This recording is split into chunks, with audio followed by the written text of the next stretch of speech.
Uh-oh. Hey, everybody. Hello, everybody.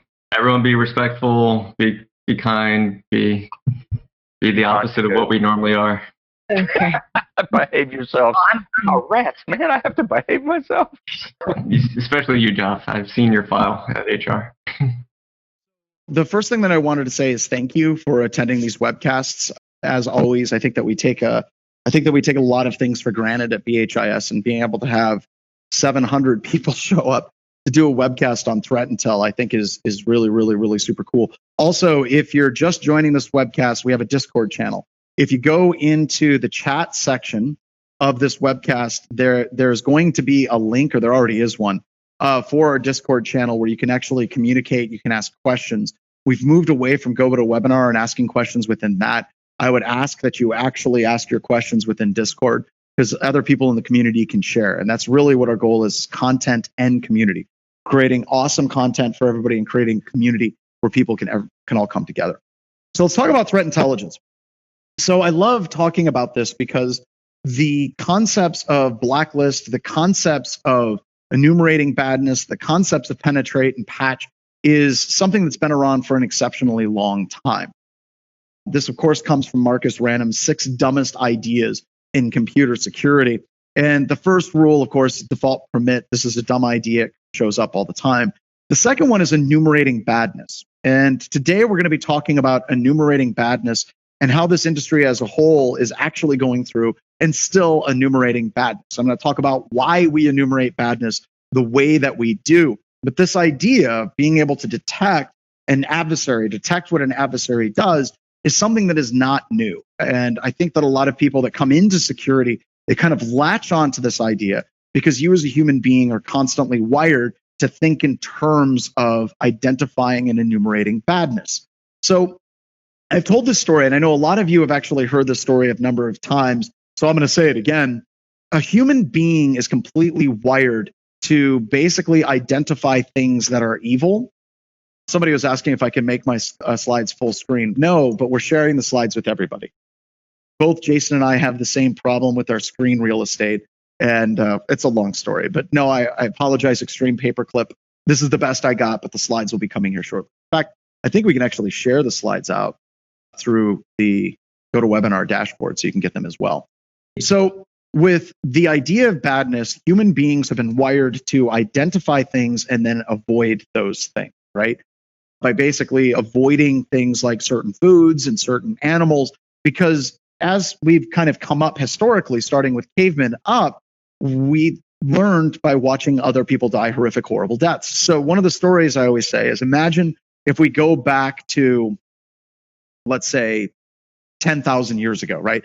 And you have 2 cavemen walking down a path and they see a mushroom, right? One of the cavemen says, "Hey, Ugg, eat that mushroom." And they're like, "Dude, I'm not eating that mushroom." He's like, "Dude, you got to eat the mushroom." "I'm not going to eat the mushroom, man. That's how dumb do you think I am? I dare you to eat the mushroom." "What? I double dare you to eat that mushroom." It's like, it's a double dare.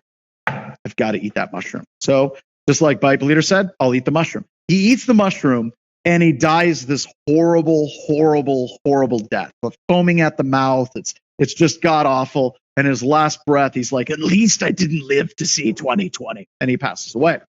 So all of that happens, and everybody sees this guy die, and then immediately they write a song. They're like, "Ugh, the idiot who ate this mushroom." So like, "Ugh, the idiot who ate the red mushroom with the purple things on top. We don't eat the mushroom that's red with the purple things on top." And our children learn that they should not eat that mushroom. And it becomes this narrative. You know, people go swimming and somebody gets eaten by a shark and they're like, "Damn, they just got ate by a shark. Okay, we can't swim in the water while those things are around. So let's avoid the sharks, because sharks, Jesus, they're terrifying." Then they do that. Somebody says, "Hey, look at that teddy bear. It's awesome. You should totally go snuggle with the teddy bear." And then they go and they snuggle with the teddy bear, they get mauled, and they're like, "Okay, bad idea. We don't do the teddy bear." And then I got this puffer fish that you can get at sushi restaurants, where if you cut it in just the wrong way, it kills you horribly, which means that somebody saw that fish, ate that fish, died. Somebody looked at that and said, "I can do better." They cut into the fish again, eat it, died, Someone tried it again, and they're like, okay, well, if you cut out the little sac, it's actually pretty good. So human beings are wired to think in terms of deny lists. They're like, deny staying around the mushroom. I'm not going to get in the car or the big van that has spray painted on the side, Hannah Montana party bus. They come up with these lists of things that they're going to avoid. Avoid lists or deny lists, right? So they're going to just basically avoid those things. So whenever you have a vendor that shows up and all of a sudden tries to sell you something that's doing that deny list, great. That resonates with you at a very, very deep and core level. It resonates with you. And there are companies that do this. And that's literally all they do.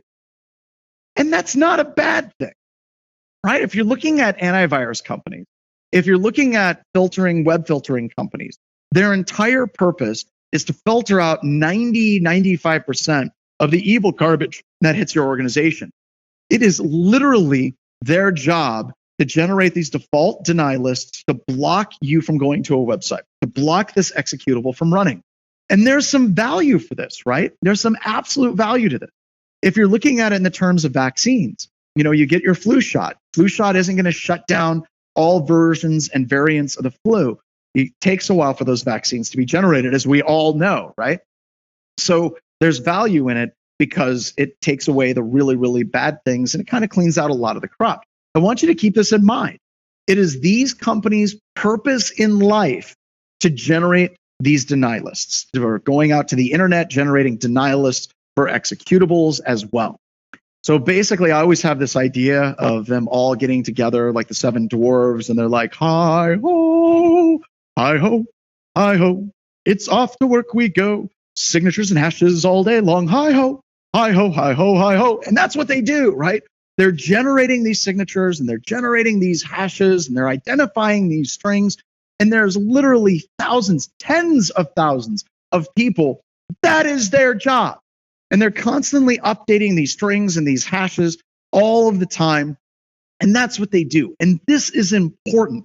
This becomes incredibly important that you have a firm in your proxy, you have a firm in your endpoint product that is literally has employed thousands of people that generate hashes all day long. And they do a fairly decent job of actually dealing with it as well. Okay. So now, if we're looking at the background, right, we have this pyramid of pain that came from FireEye and David Bianco. And I love the idea of the pyramid of pain, right? So if you're looking at the pyramid of pain, if you're trying to get threat intel sources, right, you have the hash values, you have the IP addresses, you have the domain name. These are simple, they're easy, and they're trivial. They're trivial to collect, they're trivial to distribute. You can generate Yara rules, you can generate CSV files, anything can accept domain names, IP addresses, and hash values, and that's okay. There's nothing wrong with that, unless you're dealing with a determined attacker. You see, once you're actually dealing with a determined attacker, it becomes trivial for them to change domain name. It becomes trivial for them to actually change out the IP addresses. It becomes very easy for them to change the hash values for an executable. So if you're actually trying to do threat hunting and you're buying threat intel and you expect that threat intel feed, if it's just based on this ephemeral threat intelligence of hash values and IP addresses and domain names to be able to detect an advanced adversary, you are sorely, sorely mistaken, because an advanced adversary is going to be changing those things weekly, right? When we start moving up to network host artifacts and tools and TTPs, we're going to discuss those. You're getting into the more durable threat intelligence. This is something that's far more difficult for the adversary to change. So this pyramid of pain is all about how hard it is for a defender to be able to do these things, right? Hash values, IP address, domain names, simple. Network host artifacts, tools, and TTPs, tough. This entire pyramid of pain correlates to the exact same level of pain that an adversary has to go through if they're doing the same thing. They can change hashes, they can change IP address, they can change domain names. Start talking about network beaconing and the way that it communicates, it gets a little harder. Changing out their entire tool set, that gets harder still. Changing their entire TTPs is incredibly difficult.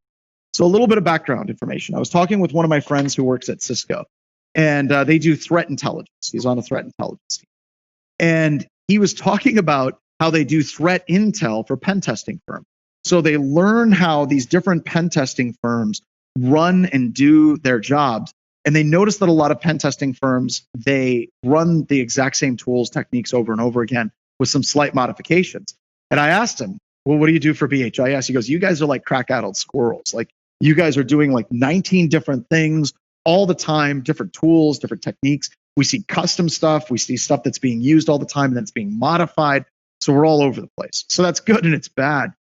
It's good because it makes us more difficult, but it's bad because it makes it a lot more expensive to run a company. And we're doing some things to try to change that with a lot of help from Marcello, who's on the chat, kind of talking about how we need to change your CI/CD pipeline, and Rob, and then also Joff running it as well. So I want to show you kind of why I kind of get like tweaked about this as well. So if we go to Yara rules, all right, so these are Yara rules, and I found hundreds of different Yara repositories. You have a lot of detection vendors that'll generate Yara rules, and then they'll release the Yara rules, and then you can import the Yara rules for detection. And as I started going through these Yara rules, and I started looking at these Yara rules, things started getting really uncomfortable for me. And the reason why is many Yara rules are boiled down to strings and string detection, or they're doing hash detection. So here we got Bang AT, APT1, Alien Vault created this, and here we go.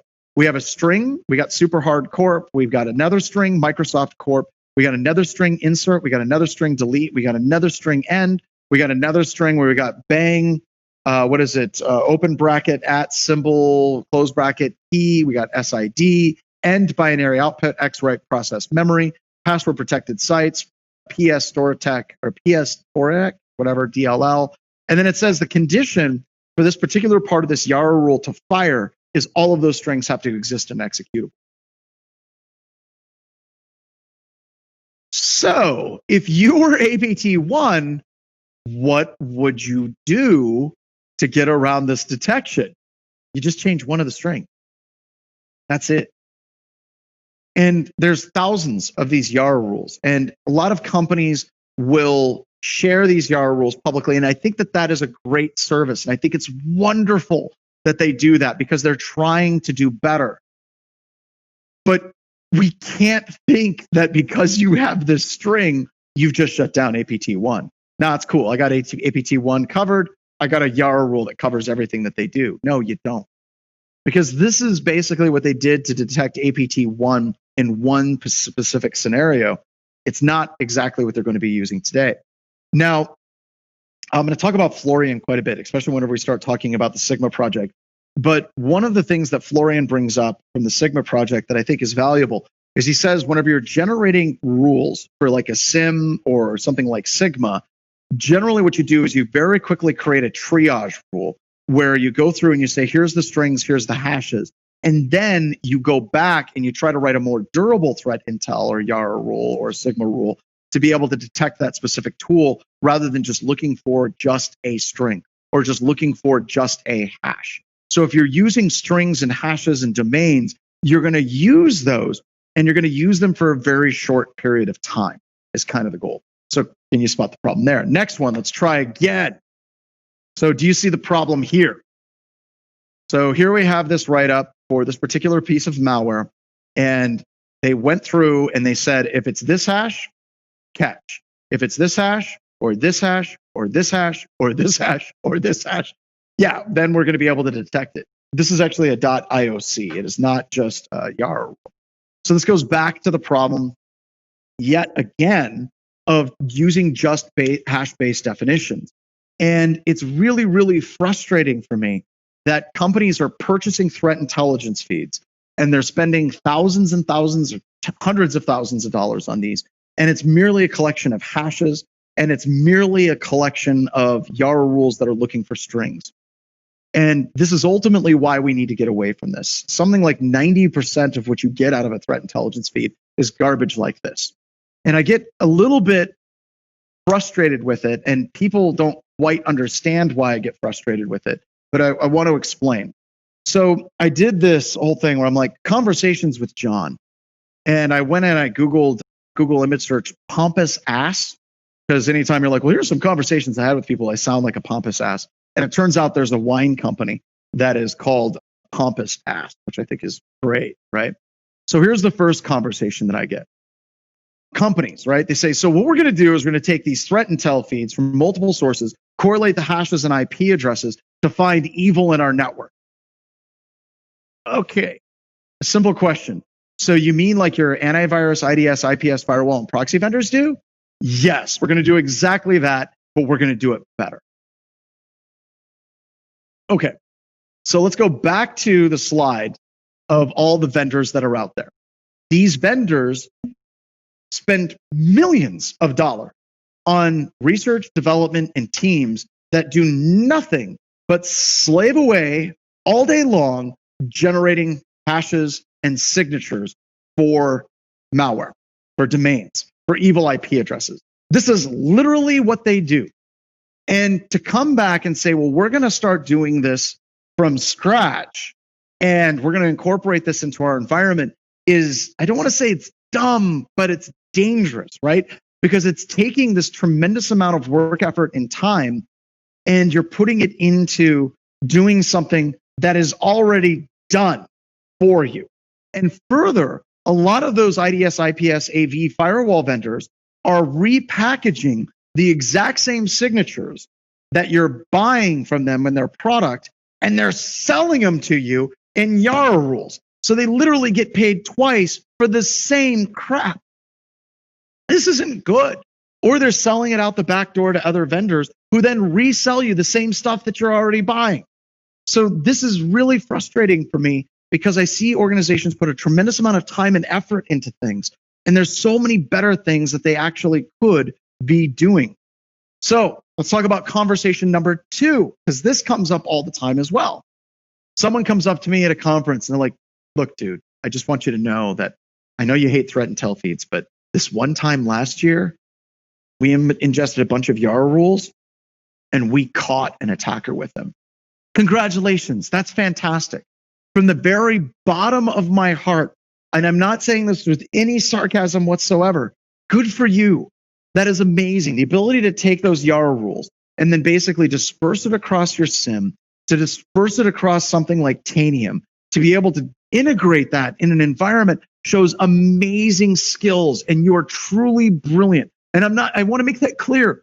I'm not trying to be facetious about that. That is amazing. But I've got a question if you're doing that. It doesn't speak to your skill, but doesn't it speak to the failure of your IDS, IPS, AV firewall vendor?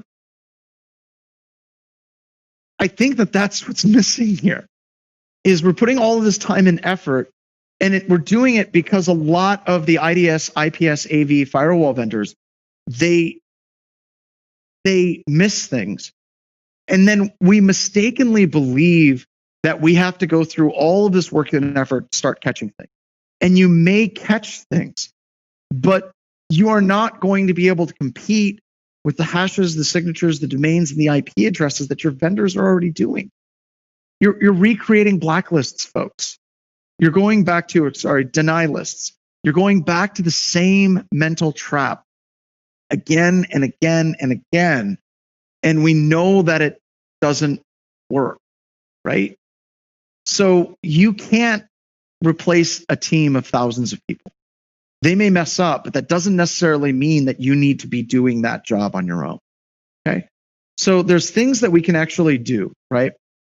So one of the problems that we have is there's this constant effort to try to make hacking easy.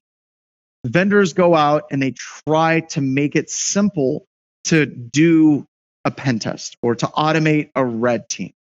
And I want you to know that anybody that says that they can automate a red team or a pen test is either lying to you or they're planning on really doing a bad job of it. We talked about pen testing. There was firms that, well, all pen tests are just running Nessus and then exploiting the vulnerabilities that Nessus can find. That's not a pen. It's not a pen test, right?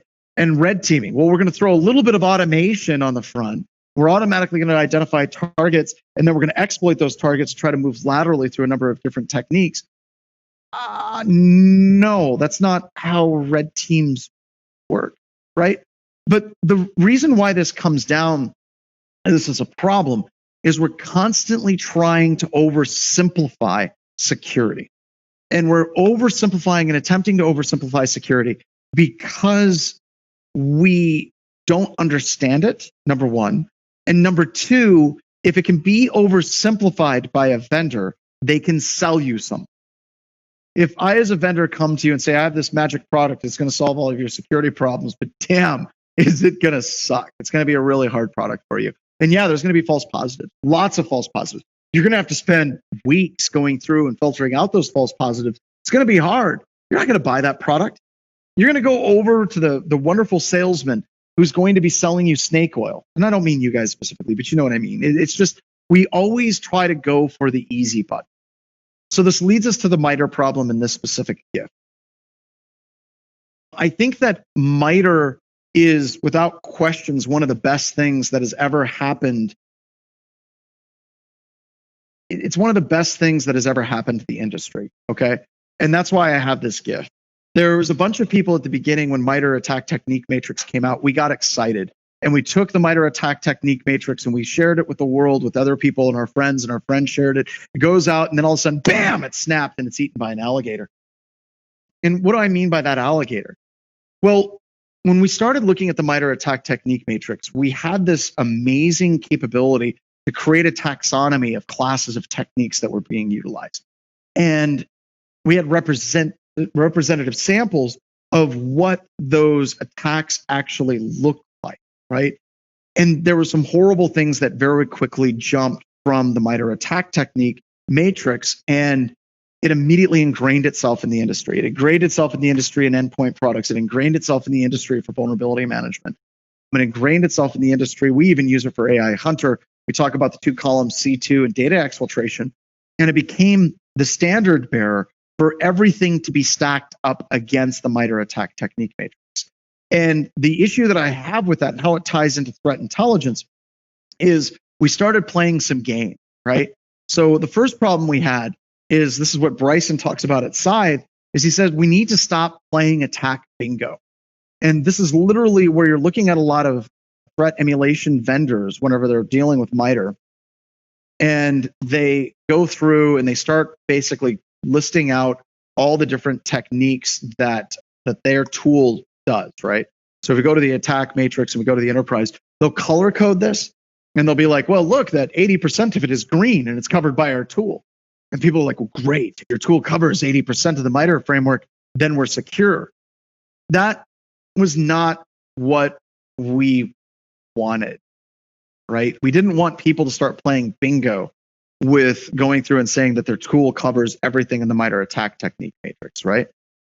So Professor Frank, yes, that is John Strand without a shirt. It absolutely is. Is it me? Well, I don't know. Maybe. Then for me, my quote on this is the attack framework and the atomic red team are not signature databases. And one of the problems that I'm seeing people do is they're starting to write signatures for the specific techniques that are utilized in the MITRE Attack Technique Matrix. And if there's any representative samples of it, if you go to, we'll talk about atomic red team a little bit later, people are going through and writing signatures for those. Thanks, no one knows. I appreciate it. They're using those specific strings, and then they're writing signatures in their SIM for those explicit attacks in the attack, the red canary or the attack technique matrix. So yeah, we've got a huge problem, right? Because now we're taking this beautiful thing and now we're setting it free, and now it's quickly getting snatched up violently by every single vendor that's out there. And they're trying desperately to start selling us stuff on it. And we're falling into, hey, this stuff is easy as a trap. But I think if we're looking at threat intelligence, there's 2 ways that you can consume and you can work with threat intelligence, right? You can buy those feeds and you can buy the hashes, you can buy the IP addresses, you can buy the specific strings, and you can get that in your environment. But another way that you can be dynamic and you can be durable in your threat intelligence is you can start doing emulation of threats, right? Like you do this like all the time, constantly with a ton of different tools. And to be fair, there's a lot of different free tools, open source tools, and commercial tools that'll allow you to start emulating attacks in your environment. And you can do this. And this is like free threat intelligence, right? You have this tool that's going to go through hundreds of different checks, or it's going to dynamically generate a cyber kill chain of what an APT group did. And there's value with that, just so long as you're not trying to write the signatures on the back end in such a way that they're very, very rigid signatures that can go away with an attacker. I know there's one company I was talking to, they were using Atomic Red Team. And they're like, yeah, we shut down Atomic Red Team. We got it. I'm like, great, what did you do? We shut down PowerShell on all of our systems. Like, that doesn't do what you think it does. You know, they thought that because Atomic Red Team used PowerShell, that all hackers in the world used PowerShell. And with the automation framework, you can switch it over to Python and everything works just fine, except for the ones that used PowerShell. But we get into these very simplistic solutions by running these different tools all the time, right? And not looking at what we're truly supposed to be getting out of them. So using the tools and hiring testers is applied threat intelligence. And you do it consistently and you do it continuously in your organization. But it requires a certain level of repetition, and it requires a certain level of understanding on how these attacks actually work, right? And it gives you the ability to see how your organization will react to a dynamic attack, not just one simple hash that's being ran. We currently have a test right now. I'm going to pick on Justin Angel for a moment. He's working with a customer, and the customer is running Carbon Black. And he was able to bypass Carbon Black, and then he was able to run like 4 or 5 things, and then Carbon Black shut him down. And that was an assumed compromise assessment. That's supposed to happen, right? We're testing that. But there were people at the organization that are like, we caught you, test over, we're successful. It's like, no, you missed the point. We were able to get domain hashes. We were able to do these 12 or 13 things. Eventually it did stop, but there's gaps, and we're trying to identify those gaps. And a good tester on the inside of your environment will be able to go through and start modifying those scripts to get around the detection so that you can go back and make the detection better moving forward. Some open source tools that you can use, because a lot of this stuff is difficult. I'm like, well, you should take tons of pen testing classes and you should totally just spend the rest of your life learning the art of pen testing. We've been down the path in security of everyone thinking that hacking and pen testing is cool. And I think it is. It's what we do for a living. But we can't have everyone be a pen tester. We're now in a scenario and a situation where blue teaming has become cool again. And I think that that's really, really, really great as well. But there's tools that you can run as a blue teamer that'll greatly enhance your ability to be able to emulate these attacks and then test your detection capabilities to basically verify that your detection is working properly. Now, eventually you want to bring in like an actual tester, because I'm biased, right? That's absolutely something that I am. You should, full disclosure, I am biased for red teams pen testers. But when you're running tools like Caldera, you can actually go through and emulate a lot of attacks, and you can go and see what was detected and what was not. So that's really super cool. You can also run the Atomic Red Team. Right now, Darren is working on a class. Darren Roberts at BHIS is working with a class. Oh my God. I can't say your name. It's oh my God, las gun, pew pew. We totally need to create buzzword bingo cards for any, not just this webcast, but any webcast. As we go through buzzword, we can basically fill them in. I think that would be a great game to play. So with the Atomic Red Team, what we need to do is we need to be able to get people trained up so that they can start running these tools and they can start running these tests, and it's relatively easy for them to do so. These tools are constantly being updated. These tests are always being updated. But the key about this, and the reason why I have 2 of them, is you're going to want to run both. Because if you run just one, then you're going to be tuning your tool to detect the Atomic Red Team. If you're running just Caldera, you're tuning your tool to just detect Caldera. So it requires us to actually go through, and that link is horrifying. It requires us to be able to run, multiple different tools. So we're not getting caught up on just one specific tool in the output. And I'm going to show you that we've actually fallen into that trap, and MITRE has actually led us into that trap as well. So here's an example. One of the cool things about Atomic Red Team is you can actually go through and you can see the exact commands that it's actually launching. So you got regserve, it was running, pulling down files from the internet, pulling them down and executing them. So great, we can actually go through and we can actually write better detections around these types of attacks. Some other things. Now this is weird, right? This is also threat intelligence, okay? When you're looking at something like Caldera and you're talking about Atomic Red Team, that's threat intelligence. It's applied threat intelligence because it's actually taking, if we go back to the pyramid of pain, a lot of these tools, what they're doing is they're emulating TTPs, they're emulating tools, and they're generating the network and host artifacts. That's awesome. These tools are not tied to domain names. They're not just tied to an IP addresses, and they're not necessarily tied to specific hash values. So Caldera is a massive collection of threat intelligence techniques.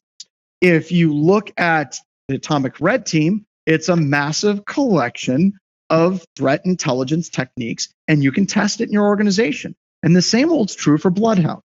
So Jordan and Kent fundamentally changed the way I looked at the output of Red Team tools. And this was literally just a couple of weeks ago that they did it, where they were talking about, as probably about a month ago that Kent started working on it, but they talked about how tools like PlumHound are fantastic in the fact that it'll find all these different paths to domain admins. And it'll enumerate this through a variety of different techniques that actually tie to the MITRE attack technique matrix. This is awesome, right? This is great. This isn't just buying signatures and hashes. You're actually utilizing a specific tool to emulate what an attacker would do to find a path to domain administrator. That's really, really, really awesome. However, there's a warning. As I mentioned, is one of the traps of the MITRE framework and threat emulation is, once again, we train our systems to detect specific attacks.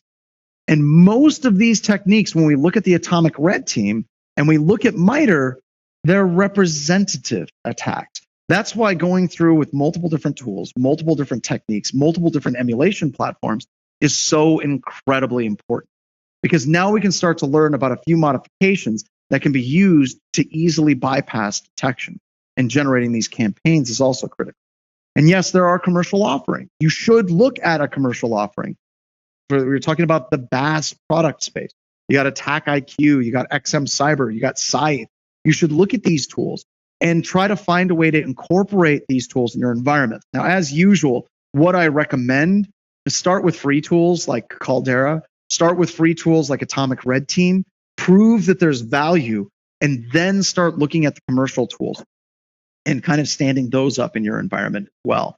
So that's key, right? Because now you can start doing emulation utilizing multiple tools. I've actually seen a number of companies that'll run a tool like Attack IQ from a kind of a repetitive general basis, and then you'll use something like Scythe that'll allow you to generate custom campaigns on the fly, which I think is great.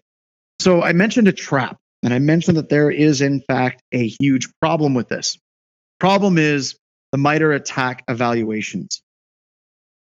It was just a matter of time, folks, before people took the MITRE attack technique matrix and they're like, hey, what if we run all of these techniques through an EDR product and see what they're able to detect? And it happened. And MITRE is actually going through, and they're doing this with a bunch of different APT groups. Now, so far, everything I've said sounds like a good idea. Sounds wonderful, right? It's like, okay, well, great. We should be emulating APT3, APT28, APT1, and seeing how the vendors actually do.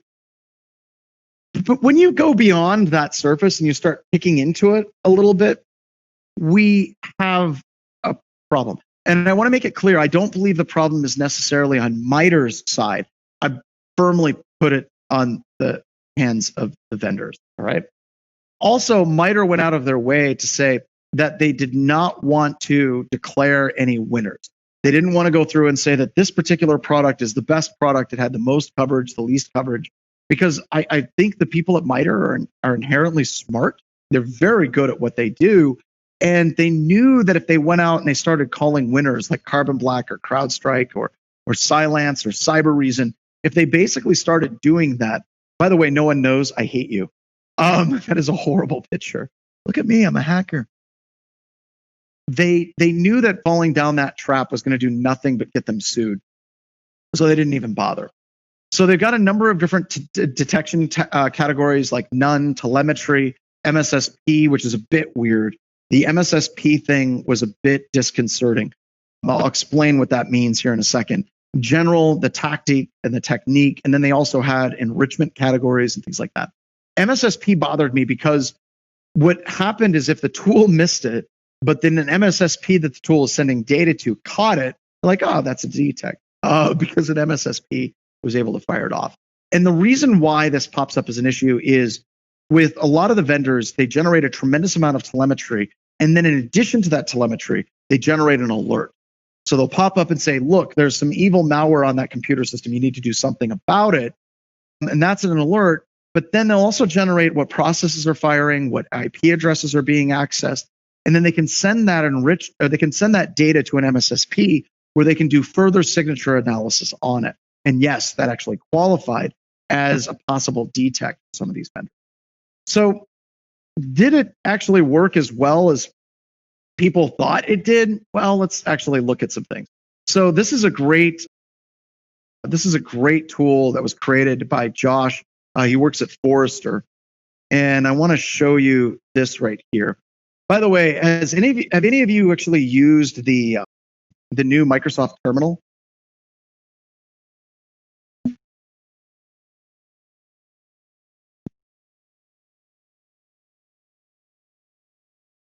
John, we lost your audio. Okay, cool. There we go. We back? Can you hear me? Yep. Turning it off and on again. Works yet again. So with the new terminal, you can choose if you want to do PowerShell, Command Prompt, Ubuntu, Azure Cloud Shell. It's awesome. So they have, or what Josh did is he created a bunch of different Python scripts to actually parse the results that came out of the MITRE kind of coverage checking, right? So let's go through these, right? So the first one, this is for APT3, and we have the results that we popped up, and it says right here that Carbon Black got a score of 259. That's great. CrowdStrike got a score of 269, right? And Cyber Reason got a 285. Endgame got a 225. F-Secure got a 376, which makes all of us scratch our heads because that doesn't make any sense at all. And this is all based on Josh's scoring criteria, all right? So I got a question. Windows subsystem for Linux, I'm trying to get that. Like, you have to be on a different, because I don't have it with the full network stack. I don't have that on that system yet, but I'm getting sidetracked by Discord. So here's the overall scores. But the cool thing is you can actually take it and you can parse it a little bit deeper, where you can actually go through and you can check coverage. All right. So each of these tools, you can see what is the total coverage of the techniques that were tested. Was this tool able to detect? So you can see that Carbon Black had a score of like 225 or 270, 259, but their coverage was only 74%. They got 15 real alerts out of it. Delayed enrichment was 49. That's scary. That means it was running for a while and then it caught it, which is something we've seen in our tests as well. But they had 35 different tests that they missed completely as well. So now we're getting a little bit of the coverage that these tools actually pulled up as well. So let's go through and let's see what else we can do. Let's do Python and let's do kill chain, right? Because what the hell, let's trigger John.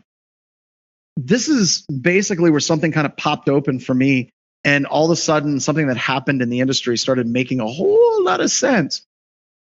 A little while ago, the tool Cobalt Strike just got lit up by every single vendor. It was actually kind of terrifying. So what happened was we had used Cobalt Strike. Cobalt Strike worked great to bypass endpoint products. There was a bunch of scripts that made it work really, really, really well, and life was good. And then it was like a truck just out of nowhere, bang, Cobalt Strike. Anything that Cobalt Strike did, it was just catching it. Well, this gets into, when you look at the kill chain analysis, this is where you can actually start to see what tools they used for this analysis. So for this analysis, they generated the attack with Cobalt Strike, and they used Empire, PowerShell Empire. And they went through and had the tool do the initial compromise, discovery, privilege escalation, lateral movement, credential access, lateral movement, enrichment, persistence collection, and exfiltration. And all of these tools were able to detect things like Cobalt Strike and PowerShell Empire. But what happened is after this test, clearly every single vendor on the planet was like, we have to go out of our way to start detecting Cobalt Strike. Not that Cobalt Strike's bad, not that the vendors or what they're doing. I mean, they're doing exactly what I would expect them to do, but getting a little bit more data as far as how the test was generated all of a sudden explains why all of a sudden every vendor was detecting Cobalt Strike, which is great, and it's bad. So Marcello's on this webcast. He was on a test where I think it was Carbon Black or Silence, I can't remember which, was catching everything that they threw at it from Cobalt Strike, and then they switched over to Silent Trinity, and bang, it worked. So just simply changing the tool was enough to actually get it to start bypassing. Thanks. And it was Silent Trinity. You guys did use Silent Trinity, right, Marcello? Okay, cool. So yeah, you can see how that one simple thing of MITRE using these tools basically got all the vendors to detect these tools. And now they're missing a lot of the other tools that you might be using for C2 frameworks. So that's the other one. Let's see what else we got. We did kill chain analysis. Let's do total misses. This is fun. So if I do total misses, this is how many of the different techniques that were utilized by these tools that came out and are public tools and you can buy, did these tools actually miss? And for me, this is more important. So Carbon Black missed 34, CrowdStrike missed 22, you have FireEye missed 32 different techniques, Palo Alto missed 9, RSA missed 49 of the different techniques that were out there.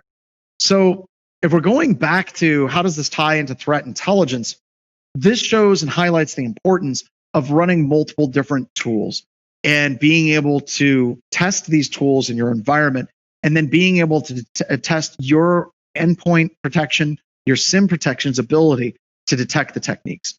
And this brings me to my argument with Florian.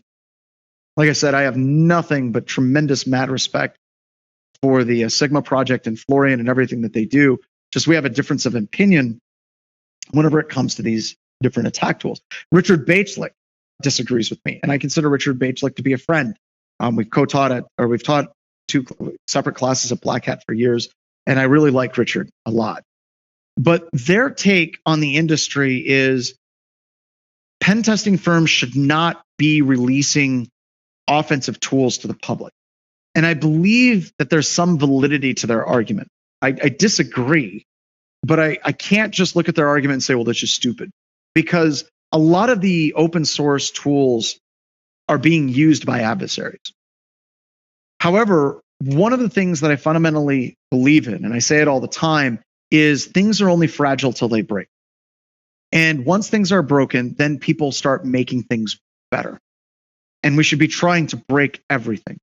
Because as we're breaking things in the industry, I will tell you right now, I mean, I'm gonna agree 100% with Carrie, and Florian rocks. But the more we release tools, the stronger our defensive architectures are getting. And I also want you to know that it is getting better. And Joff can speak to this, and Marcello can speak to this. Enterprises now trying to break into them, I would say is way harder than it was like 5 years ago.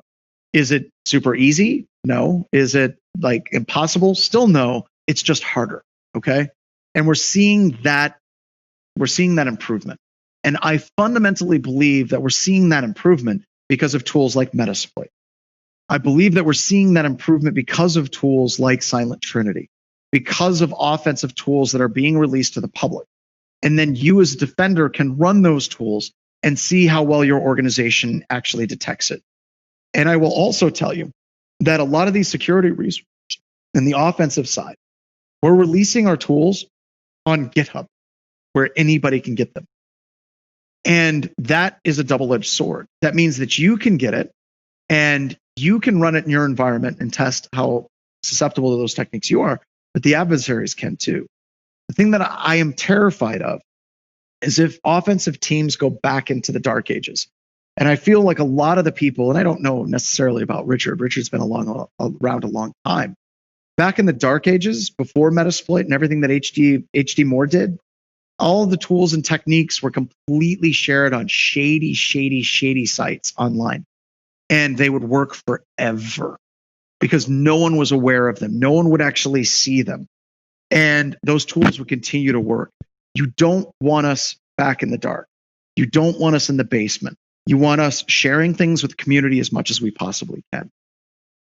And there are techniques that we have not released publicly because they were just that dangerous. Like that time that we came up with a way to break Google completely. We're not going to release that publicly until Google has fixed it. So there's some level of discretion that has to be exercised. But my opinion is break things, make things better, share information. Don't shove offensive techniques into the dark. So what does all this mean? Turns out, not a lot, right? If you're trying to run tools through MITRE's basically Crucible, you're not getting a really clean breakdown of what product is better and which product is best. I will tell you that there's like 4 or 5 different vendors that came out and said they won, and they didn't. They clearly didn't. And I think that the vendors need to go back and they need to look at what they're actually trying to do with the techniques, and once again, going back and trying to focus on those techniques. So moving forward, from a red team perspective, many of the products are very solid at detecting attacks, and they're very good at detecting lateral movement. They all can be bypassed. There is a problem. But just because something can be bypassed doesn't mean that it's worthless. See, if you look at the MITRE attack technique matrix, it doesn't require you to have 100% coverage for every single technique, but it requires you to have good, solid coverage from a structural perspective. So if we look at lateral movement, from a lateral movement perspective, turn on your host-based firewalls. Done.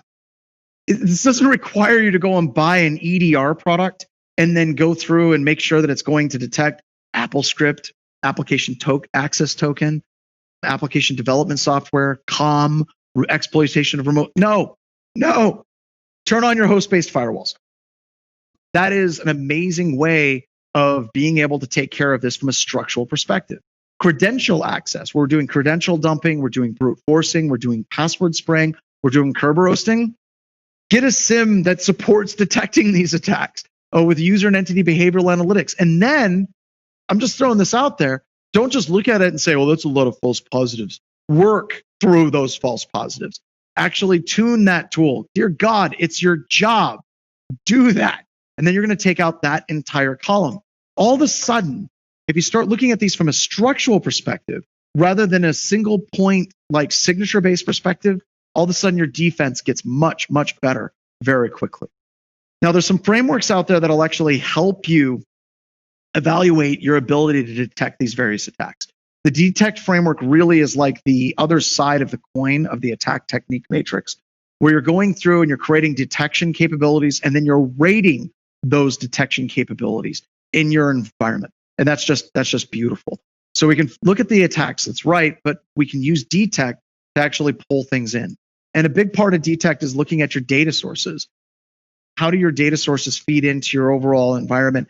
Are your data sources nothing but a bunch of signatures and hashes? Those would be low value data sources, right? Are they getting into the full TTPs or tools? Well, that's now getting a little bit better at detection in your organization. Now, once again, nothing but mad respect for Florian. And I think we need to get better at disagreeing with people, but having respect for them in the industry as a whole, especially this last week. Wow. People would missay something in the whole entire industry would just pigpile on that person, even if their intentions were good. But like I said, I disagreed with Florian and I disagree with Richard. But with that in mind, if you look at what Florian's doing, the Sigma project, well, that's revolutionary. Trying to take the idea of coming up with a common signature format that can automatically be converted into QRadar, Elasticsearch, and Splunk.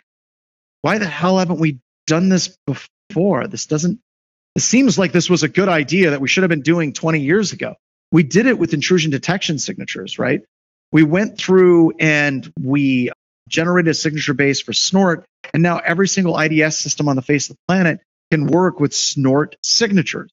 And we can do the same thing with Sigma. The problem with Sigma is a lot of the signatures that are generated from Sigma are going back to the same garbage signatures. Garbage in, gospel out, right? We generate a bunch of signatures that are based on hashes. We generate a bunch of signatures that are based on strings. Crap. But there are people that are writing really good signatures.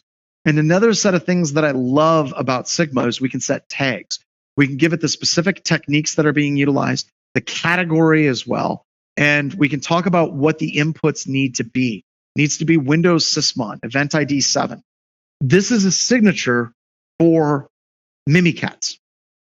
And the cool thing about this signature and Mimikatz is it's not looking for the string Mimikatz. There was a signature in the Sigma repository for a while that's basically like, if something executes with the string Mimikatz, flag it. Like, oh my God. I think it's fine to do that if that's a short-term signature, but you can do better, right? Like we can actually look at how Mimikatz actually loads itself and what dynamic link libraries are actually invoked within the execution of Mimikatz. Yeah, there's still bypass techniques. No, there's absolutely bypass techniques.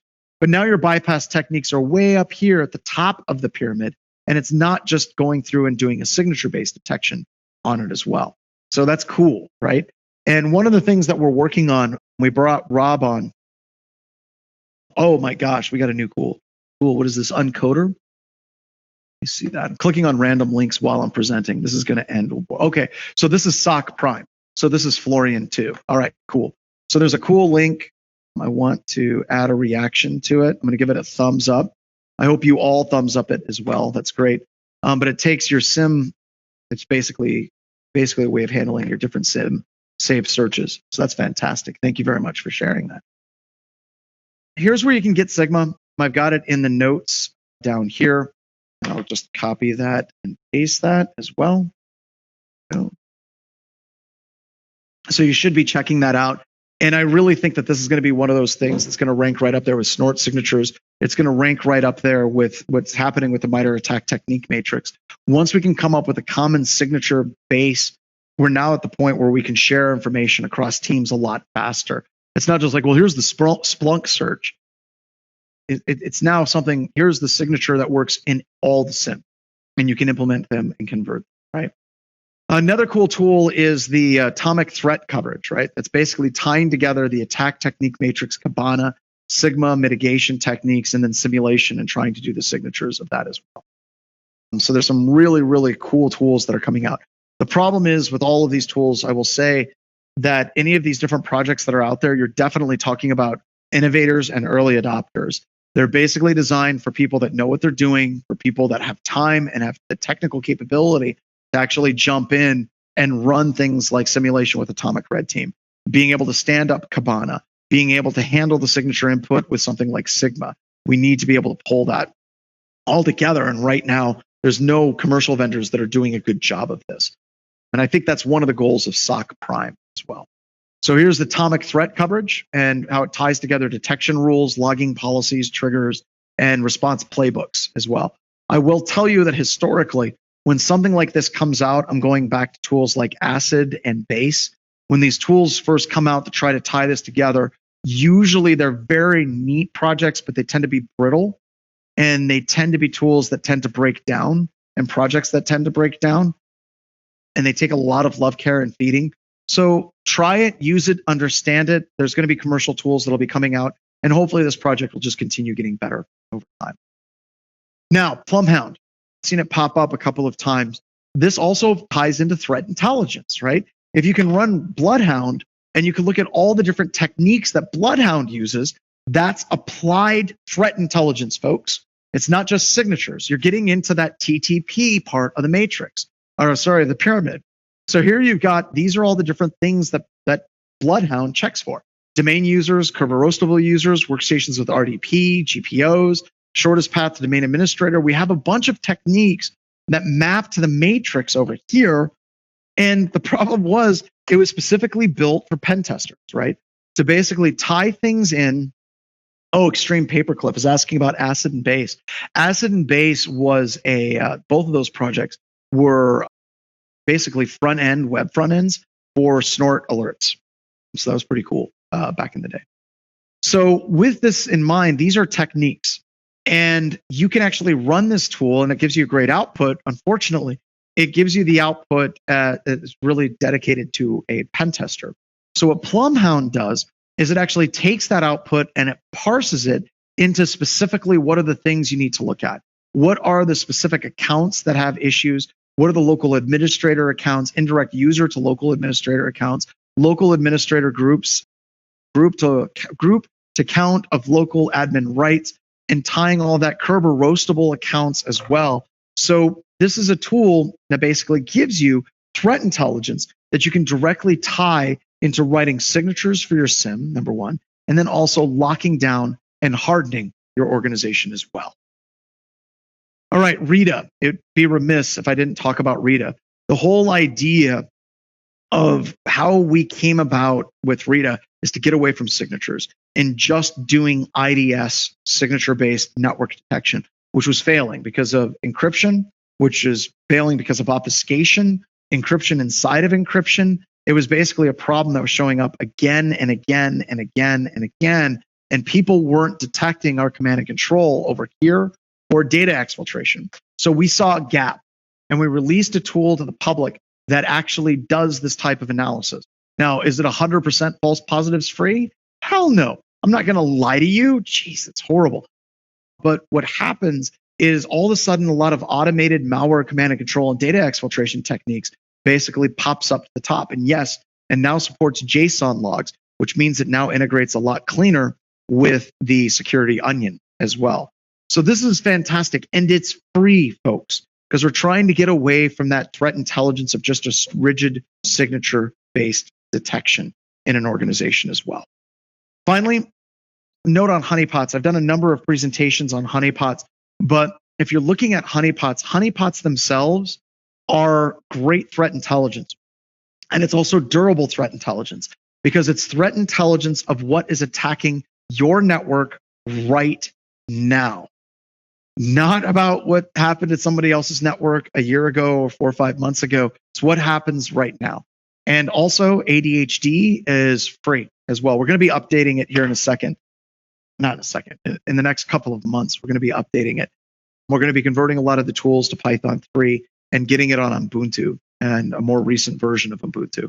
So that's coming. And then also Canary tokens by Thinkist. These are separate webcasts. And I've done webcasts, and Deb and Jason can find the webcast on cyber deception and Active Directory, defense against the dark arts, and things like that. David Fletcher did one that was great. So we spent a lot of time talking about it because this is a type of threat intelligence that gives you threat intelligence of who's attacking your organization right now. Now, honeypots can be bypassed. That only applies if you're talking about honeypots that are basically just full operating system honeypots. There's a number of different honeypots that are honey tokens for files, honey tokens and honey ports. There's a number of ways of actually doing with that. And we have a number of different webcasts and videos. That's it, folks. Brought it in with 2 minutes to spare. So questions, let them roll. I have a couple, John. One of them is, what headset are you using? Is it a problem? I thought it worked pretty well. I don't think it's a No, problem. I think they like it. They like it. It is a Logitech G. Here, I can look it up right over here. Go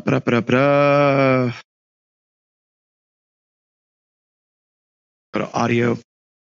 And it's a Logitech G930. And I have an updated one that I use in my basement at home that I love. I love the full cans around the ears. It makes me feel like Princess Leia. And then I feel pretty. All right, what other questions do we have? Hey, Jobs, let's alternate. You ask a good webinar, I'll ask a Discord. And if anyone needs to drop, feel free to do so. Thanks for being here for this Black Hills Information Security webcast. We're going to keep doing rapid fire questions for a while. So feel free to stick around, or if you need to leave, we understand. Okay, this one was a question and a comment. The industrial type Intel feeds and vendors are of some value, ? Because they are specialized and mysterious. Yes, they can be repackaged, but what is what we have at the LAN level? Okay, unless DIY open source. Also, In general, it's a long one. LEA provides Yara directly or via ISAC Fusion InfoShare. Still? Question mark? That is a question. Thanks. I didn't think it was a question. I thought it was a statement, like an exclamation statement. Yeah. So the question I think was still there. LEA provides Yara directly via ISAC. Does it, basically? Yeah. Well, a lot of the ISACs do. That seems to be the way that they actually do most of their exchanges. And as far as like Yara rules, I think we talked about Florian quite a bit in this webcast. If you go up, somebody actually had a link to a presentation he was talking about not just creating Yara rules, how we need to start thinking out of the box instead of just looking for hashes and signatures and strings. So regardless of where you actually get the Yara rules, spend some time looking at those Yara rules and seeing how they're generated. If they're just based on strings and hashes, I would say the value is very low. Yeah. Jason, you want to ask one? Yep. So from Slegna, I'm going to consolidate this down and get to the gist. Essentially, where do we start? If you're a security team of 1 or 2 and you don't have anything really in place, where do you get started? I would start number 1. I would start with doing something like Atomic Red Team because it's free, or Caldera, and then run through some scenarios and then see what you were able to detect and what you weren't able to detect, and then improve your detections and then go back and do it again. So that would be the strongest place that I would recommend. Unfortunately, where you go after you run the emulation or the simulation depends on your SIM. It depends on your security technologies that you have in your organization. I would also recommend that you set your EDR into alert only mode whenever the tool executes.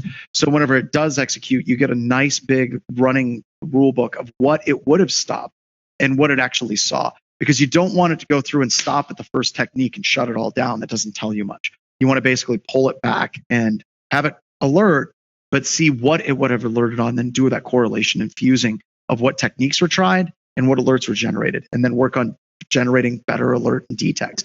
And the Sigma project, I think, is a good place to start. If you're running Splunk, there's a bunch of communities that share signatures as well. Just start working through those. All right. We have another question. Can we get the Python scripts that are used in the presentation? Yeah, so they're actually available. Let me scroll up here. Here we go.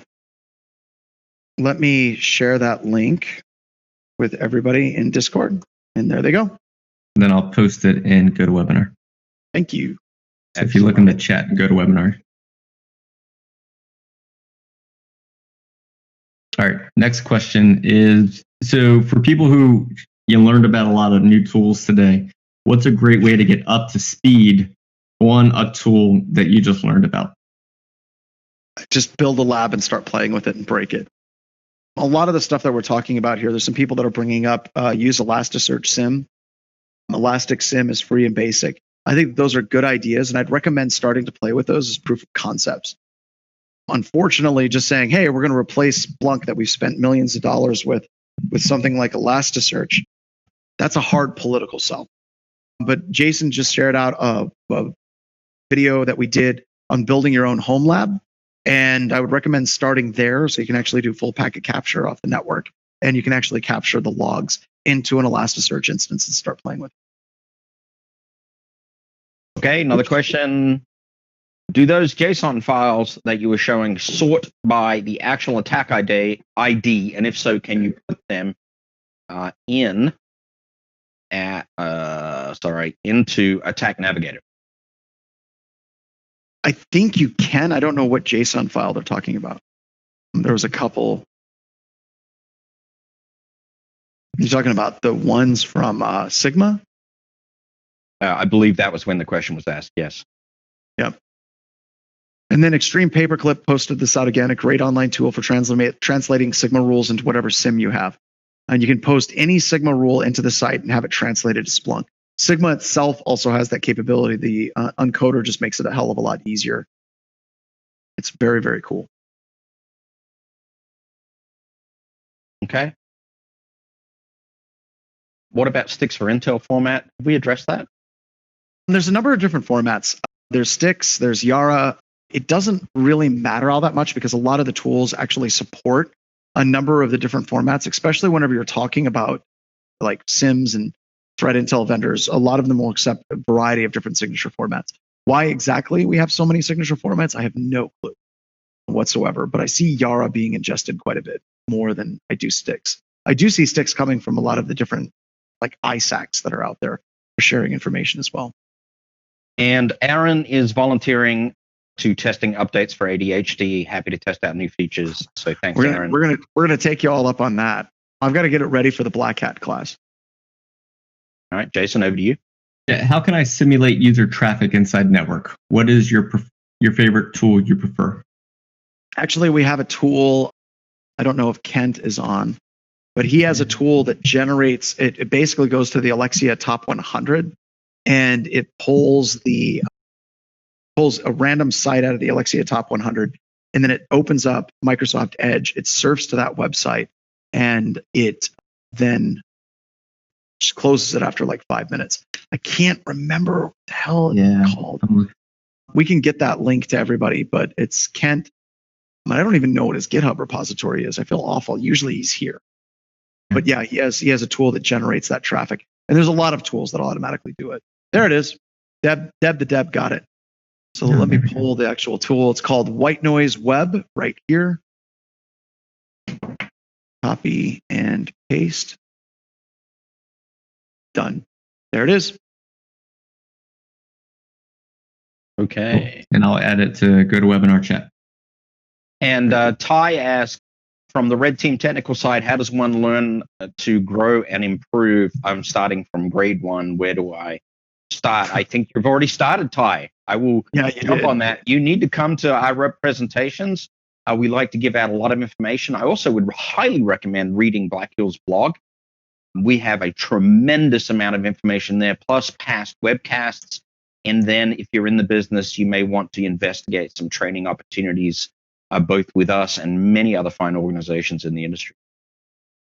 Absolutely. Yep. We have a home lab workshop on Saturday, so I'm going to drop the link in here. It's a free workshop. It's 4 hours. Kent and Jordan are doing it. So if you want to attend that, I will drop the link in GoToWebinar and here. But it's a free workshop on Saturday from 11 a.m. to 4 p.m. Eastern Time. There it is. All right. John, do you want to recording? Do post show? Yeah, I thought we were. But, okay. Yeah. I see we're still recording. Just want to say, for those of you that need to sign off, thank you so much for coming. As always, we're constantly overwhelmed and humbled by the fact that you keep coming in the numbers that you come. And I will ask all of you, please be kind to each other. Please be nice to each other. And let's start removing gates and let's remove barriers and try to get as many people into this industry as possible. One final thing. Somebody says something that you don't like. Cut them some slack. Try to assume positive intentions unless they're full-on Nazis. Feel free to punch those people in the face. Thank you so much. So the whole Black Lives Matter thing, I want to discuss that and why we're actually here and why we're actually doing this and we're still making stupid jokes. You're also not sharing your screen. I am now. There we go. So let me explain kind of where we're at. One, we put a moratorium on tweeting for the next week at least. Two, we did get some emails back when we were talking about our webcasts where people were like, if you're not talking about Black Lives Matter, I don't want to hear it. My take on that is two different parts. The first thing I want to explain is we believe it's important that we continue in the industry to continue sharing information because 2020 has been an absolute complete cluster. And I believe that if we all stop working, because I've had some people say, I can't work, I can't do anything, things are so bad, I cannot focus. You need to focus. We are not flipping burgers. We are not building widgets. We are securing organizations. And if we give up and we stop doing what we're doing, there's an intense possibility that there's going to be another catastrophe because we screwed up as security professionals.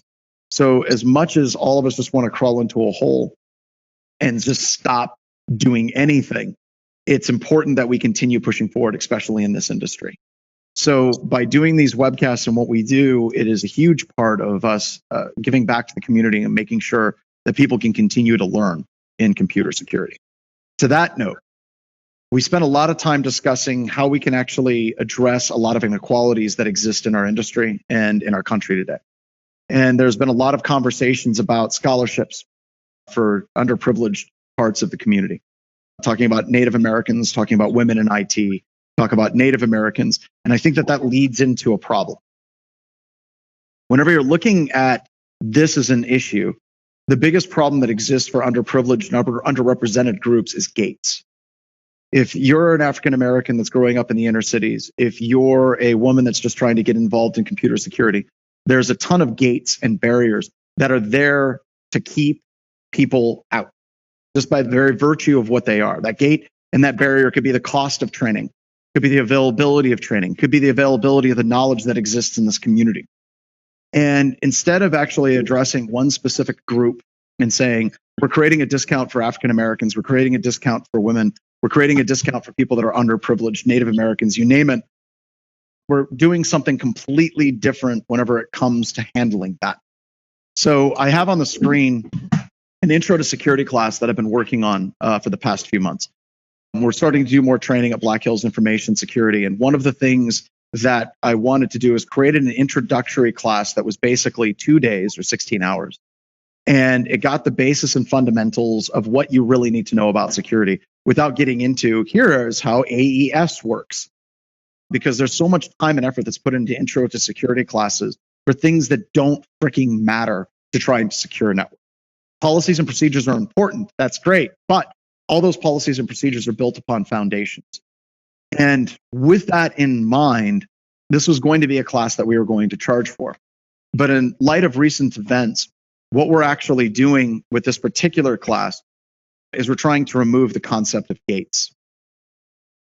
And if you go to the registration and you click register here, if you look on the website, it's $395. However, we also give these discount codes. I'm constantly looking at Black Hills Information Security in our webcasts and our training, and I'm always looking for the people that are new to security. I'm looking for people that are interested in it as a hobby. I'm looking for people that are working in auto parts stores. I'm looking for people that are washing dishes, that are short order cooks, that have the aptitude, they have the desire, but there's gates that are stopping them from actually getting into computer security. And this is our effort of reducing those gates systematically across all of the different areas. So if you have friends and you have family that are interested in security, but they're stuck in an hourly wage job, working in retail, or they're working in a car wash and they have the technical ability to do this, this class gives you these discount codes. You can pay the full price. That's great. If you want to pay $295, we've given you the discount for that all the way down to free. So this is basically a pay what you can pay type class. And I know that the vast majority of people are going to pay nothing, and I am okay with that. I want to make sure that people understand that this is absolutely something that we can do to systematically start breaking down these gates, breaking down these barriers, and more importantly, making our industry more accessible. One of the things that always just chap my ass at various places that I've been with, where they run around and they're saying, we need more women in IT. We need more women in IT. Oh, let's go get more women in IT. And that's not the way to actually go about doing that. We want to make sure that we can actually make things that are open. We can make things that are accessible for people that are in the industry and outside of this industry. And we're reducing the barriers and the gates. And for this introductory class, we're absolutely going to make it free if you want it to be free. So go ahead and sign up. Like I said, it's going to be over 4 days. It's going to be 16 hours. So it's really a 2-day class. And if you know someone, this is what I would ask everyone that's on this webcast. We're lucky, folks. A lot of you that are on this webcast, you have jobs that are in security. You're doing computer security every single day. We're lucky in that regard. But you may know someone who is underprivileged. You may know someone who is African American and is looking for a career change. You may know someone who is Native American. You may know somebody that is comes from a poor part of the United States and flyover country in what people call red state America that is looking for an opportunity to do something better and get into a new field. And here you go. If there's one thing I'm good at, and I said this yesterday, it's teaching and talking about security. And it is absolutely without question my privilege to be able to do that, to be able to go through and teach for SANS, to be able to run a company. And I understand that it is my privilege, but with that privilege comes the privilege of serving the community as a whole. And it is absolutely my privilege and my honor to try to create a class that gets people started in computer security, regardless of their economic backgrounds, regardless of their social status, regardless of their race, their religion, or their creed. We have people on this webcast today that are from India. We have people that are from Saudi Arabia. We have people from Southeast Asia that just will never get the level of security training that they could get if they lived in the United States.